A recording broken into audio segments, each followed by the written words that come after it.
안녕하십니까. 저는 압구정역에서 여러분에게 최선의 진료를 다하고 있는 콧고성형외과 조배정 원장입니다. 오늘은 제가 들려드릴 자료는 어떤 분들이 또 적합하고 어떻게 그런 적합한 분들이 각기 어떻게 수술을 하는지, 또 어떤 경우에 있어서 어떻게 수술이 이루어져야 하는지에 대해서 간략하게 말씀드리도록 하겠습니다. 남자도 수술할 수 있는지에 대해서 사람들이 걱정을 좀 많이 하죠. 남자도 수술할 수 있을까요? 남자 수술이 여성에 비해서는 단연코 똑같이 있다 그러지는 않고요. 이제 여성의 숫자보다는 적거든요. 그럼에도 나이가 있으셔서 관심 있으신 분들은 이제 조금씩 수술에 대해서 적극적으로 하려 하는, 우리 한국인 입장에서 사실 여성들도 수술에 머뭇거리는 사람이 많지만 남자는 더 그러겠죠. 그래서 과거에는 남성들이 리프팅 하는 것에 대해서 상당히 주저하고 창피해하고 또 자존심 문제까지 이렇게 결부져서 그래서 수술을 하는 것에 대해서 머뭇거렸지만, 지금은 남성들이 우산도 쓴다 그러잖아요. 게이나 동성애자로 취급하던 그런 생각들이 조금은 무너져 가잖아요. 그런 식으로 생각들의 변화가 있는 거죠. 적응하고 받아들이고. 그래서 남성들도 이제 마초남의 그런 생각에서 조금은 내 자신을 위해 돌아보는 쪽으로 많이 긍정적으로 변해가고 있는 추세라서 남성들도 이제는 적극적으로 이렇게 권하면 관심을 가지시고 하시려고 이렇게 한답니다.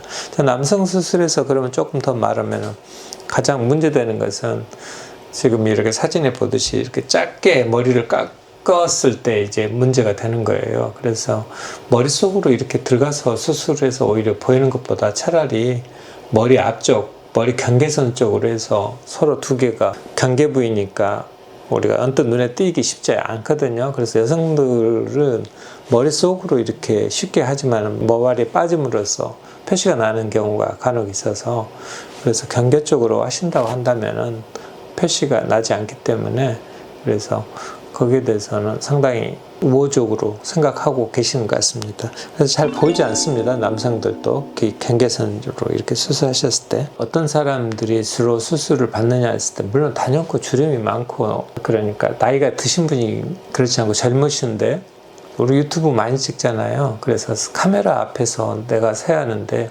자신감이 없고 많이 조금은 카메라 앞에서 표정상 많은 주름이 생긴다 그랬을 때, 요즘은 많이 젊으신데도 수술을 많이 이렇게 하시는 것 같고, 얼굴이 요즘은 돈으로 계산되는 시절이 돼서요, 이제 상대방에게 노출되는 직업을 가지신 카운셀러, 이렇게 상담하는 이렇게 앞에서 현장에서, 또 심지어 비즈니스가 요즘은 옛날과 달리 나이 50대, 60이 넘으셔서 사업 이렇게 사람들과 비즈니스 하신 분들이 많아요. 사람 많이 만나는 직업이다 그러면서 또 이렇게 비즈니스 때문에 수술을 하시는 여성들이 오히려 많이 늘었거든요. 마찬가지로 비즈니스적인 측면에서 젊은 사람들이 얼굴을 상대방 대면했을 때 내 자신이 자존감이 수술을 통해서 많이 회복된다 그래서 나이가 어림에도 수술을 많이 하신답니다. 그래서 요즘은 10대가 아닌 이상은 피부가 선천적으로 많이 처지고 사람들과 많이 만나는 직업에서 좀 더 어려 보이고 하신다면은 그 나이와 상관없이 수술들을 많이 하고 있다는 것을 말씀드립니다.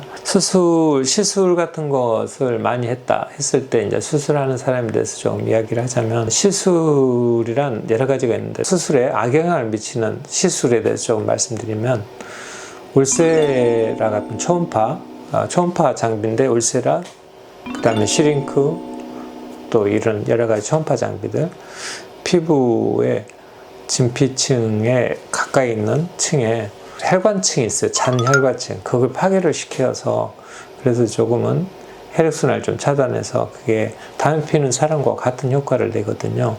그래서 그런 사람이 있었을 때는 피부를 조금 더 두툼하게 남게 하는 그런 상황입니다. 그 다음에 이제 고주파 장비, 써마지라든지 그런 고주파를 했을 때도 마찬가지로 진피 아래에 있는 미세 혈관층을 조금 파괴해서 담배 피우는 사람들이 혈관층이 파괴된 것과 같은 또 당뇨가 심하게 돼서 다리 아래쪽이 괴사되는 당뇨 다리, 당뇨 족발 이런 것 같이 그런 현상이 생길 수가 있어서 조심해야 합니다.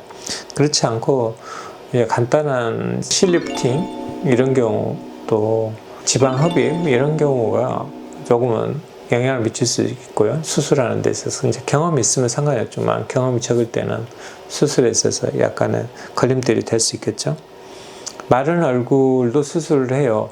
마른 얼굴을 수술할 때는 모든 층이 다 얇아요. 그래서 특히나 우리가 스마트층을 걸 때 우리 스마트층 두께가 보통 목 밑에는 지방이 있는 사람들 같은 경우도 한 1cm 정도 된다고 그러는데요. 그런데 이런 경우는 썰어놓은 햄처럼 얇아져요. 점점 마른 사람들은. 그러면 근육을 당긴다 하지만 근육하고 지방을 같이 붙여서 당기거든요. 그래야 힘이 이렇게 받기 때문에 우리가 근육을 실로 걸어서 당긴다 그랬을 때 우리 소고기나 돼지고기 이렇게 근육을 당긴다면 이렇게 찢어지지 않겠어요? 우리가 치즈를 반으로 실로 걸어서 당기면 치즈가 찢어지잖아요. 그래서 이제 이걸 치즈 와이어 효과라 그러는데 치즈에다가 쇠를 걸어서 찰쌀을 걸어서 당기면 찢어지듯이 그래서 근육을 당기지 않아요. 사실 지방층을 같이 붙여서 당기거든요.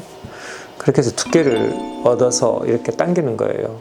근데 지방은 이런 지방이 아니고 지방층 내에는 여러 가지 교체 조직이 단단하게 붙어 있어서 두 개가 붙으면은 상당히 강한 압력을 행사하거든요. 그 다음에 실에 의해서 찢겨 나가지 않기 때문에 그래서 지방을 같이 붙여서 이렇게 수술을 한답니다. 근육 자체는 아주 얇습니다. 다시 말씀드리면 마른 얼굴도 할 수 있고 수술 방법을 약간 달리합니다.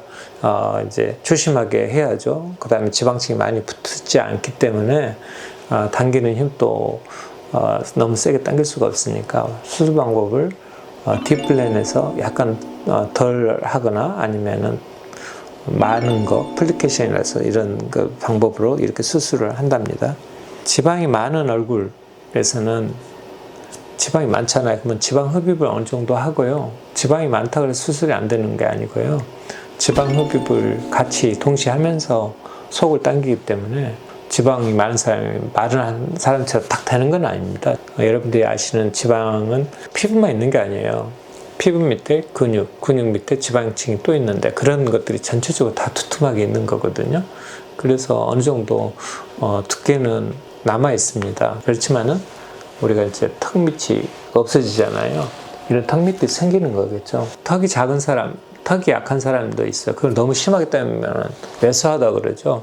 사실은 이렇게 턱이 작으신 경우가 일본 쪽에는 많이 있고요. 일본인 분들은. 그래서 너무 심하게 당기면 너무 더 왜소해지니까 이쪽에서 너무 심하지 않게끔 하고 특히나 이 부위에 스마트층을 일부 접어서 두툼하게 하거나 지방을 넣어서 당길 때 너무 왜소하지 않게 이렇게 해주고 특히 앞이 너무 왜소하면 이중턱이 고개를 숙였을 때 이중턱이 너무 쉽게 생겨요. 그래서 이 앞에 보형물이나 이런 턱에 좀 보강하는 뼈로 또 인조뼈, 지방 이렇게 특히 지방은 힘이 없어서 그래서 보형물을 넣어서 보강을 하고 이중턱 수술을 권해요.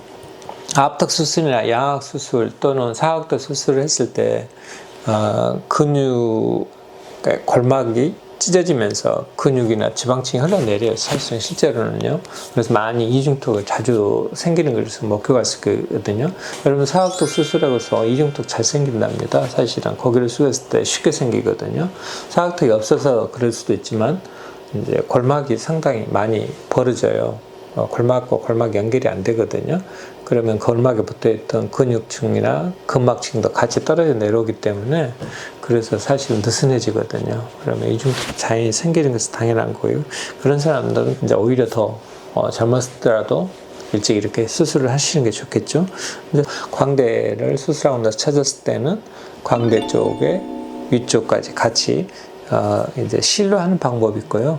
수술적인 방법으로 하시는 것이 더 나은 경우도 많답니다. 실 리프팅에는 수술 간격은 실 리프팅을 하고 나서 바로 하셔도 됩니다. 상관없습니다. 그게 꼭 녹아야 되는 건 아니고요. 바로 하셔도 되고요. 실이 문제가 됐다고 생각했을 때는 가능하면 이제 그 속에서 우리가 층을 할 때 실들이 잘려지거든요. 사실 우리가 층들은 이미 알고 있으니까요. 그게 이제 큰 방해는 되지는 않고 어느 정도 방해는 되는데요. 층이 위아래 이렇게 됐을 때 그 층별로 이렇게 가는 게 아니고 저희들은 층을 일정한 층으로 탁탁탁 되기 때문에 그 나와 있었던 부위를 커팅이 되거든요. 그러면은 방향이 있기 때문에 잡아 끌면은 쉽게 빠진답니다. 억지로 그냥 반대로 빠지지 않고요. 바늘들이 쉽게 빠지는 쪽으로 이렇게 뺀답니다.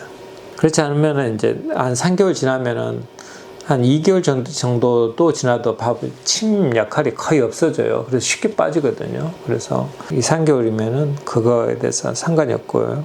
또 실들이 막 발견돼요, 사실은. 그래서 실도 뽑는 경우도 이렇게 흔하게 있습니다. 실이 다 녹아서 없어진 경우는 한 6개월 정도 걸린답니다. 그런데 이제 가시가 있느냐 없느냐, 가시가 없으면 쉽게 이렇게 빠져나오니까요. 그래서 가시는 한 2, 3개월이면 가시 자체가 거의 효과를 발휘하지 않기 때문에 가능하답니다. 언제든지. 이상 제가 준비한 자료는 여기까지입니다. 들어주셔서 고맙습니다. 코코 성형외과 전문의 조배정 원장입니다. 고맙습니다.